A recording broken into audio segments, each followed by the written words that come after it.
Well, I'm really excited about this series. With so many kids playing youth sports today, we've got over 30 million kids that are currently involved, and a lot of parents that want to know what they should do to make this experience a good one for their kid. What I feel like I want to accomplish in this video series is to be an advocate for kids, to speak out against the issues and the problems that they see in youth sports, and essentially try to make it an overall meaningful experience for kids where it's a happy, healthy, and productive experience rather than what it's become. And over the last few years especially, we've seen a lot more problems that have made it difficult for kids to get the experience that they should. A couple of the things that are really important for parents to understand as we look at youth sports today, number one, we've got a growing problem with burnout in this country. More and more kids are playing longer than ever before. They're playing year-round. They're specializing in sports. And what is happening as a consequence is they're becoming burned out too much. And I want to talk about that issue in this video series. Another thing that we're seeing more and more of today is performance supplement use. More kids today are looking to get an edge, and so they're going to their local nutrition store, they're beefing up on different supplements and proteins and various powders, and interestingly, very few people know what the long-term effects are going to be, and so many of these kids are taking things without any kind of guidance or medical attention, and the consequences can be quite dramatic. A third issue that kind of prompted me to want to put this series together is the realities of how few kids will actually play college and professional sports.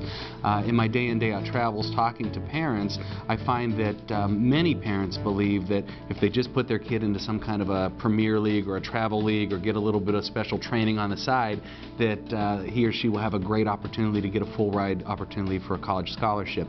That's clearly not the case. The odds are quite dramatic that most kids will ever play college, much less professional sports. You know, another reason for the video series to me is that there is a real problem. There's a diffusion of responsibility. I think if you go and routinely just walk around and ask people what they think of the state of youth sports in America today, you'll find that many people will say that there's a lot of problems. And that's very interesting because you wonder whose responsibility is it to fix these problems. Many parents that I talk to just don't know what to do. They don't know where to get the information to help. A lot of coaches that I talk to want to help and want to make things better, but sometimes they just haven't been afforded the information to make things better. Another problem that we're seeing too is what I call a pluralistic ignorance, where fewer and fewer parents are looking at what is in the best interest of their son or daughter, and instead they look to the left, look to the right, see what other parents are doing, and seeing some of the great lengths that other parents are going to help their kid be a star on the field, and then they employ that same thinking themselves. That's not always in that parent's best interest to do that, and what I want to emphasize throughout this series is really getting to know your child, what his or her strengths and weaknesses are, what his or her interests are, and pursuing a route that's good for your child. The idea for the video series came to me again, just by talking to a lot of parents, a lot of people over the years, coaches, athletic directors, and seeing that in today's day and age it's very difficult for people to stop and to take out 3 or 4 books from the library and read those books. And even if they had that time, probably right now that information's antiquated. The information that I want to cover in this series is about the contemporary issues, the things that we're seeing every day today, not the things from 10 or 20 years ago.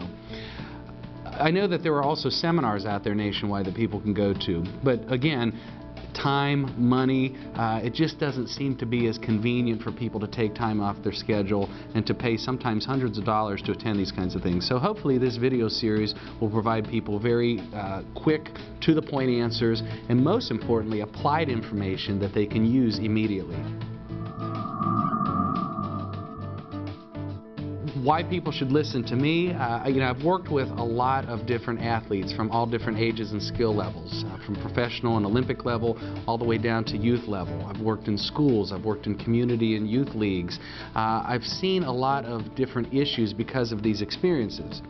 In my private practice, clinically speaking, I've also worked with a lot of families who have encountered many of the issues that I've already mentioned will be as a part of this series, the burnout and the anxiety and sometimes the depression that the kids are dealing with when they're finding out that they're unable to play at the next level, whatever that might be. I think the main thing is we all have to realize the information is out there. We have answers to the problems that exist in youth sports, but it's very important that we get involved and that we take action. Some of the things that I'll talk about throughout this series you can immediately put into action and use and make youth sports a better place, but you've got to step up and take action.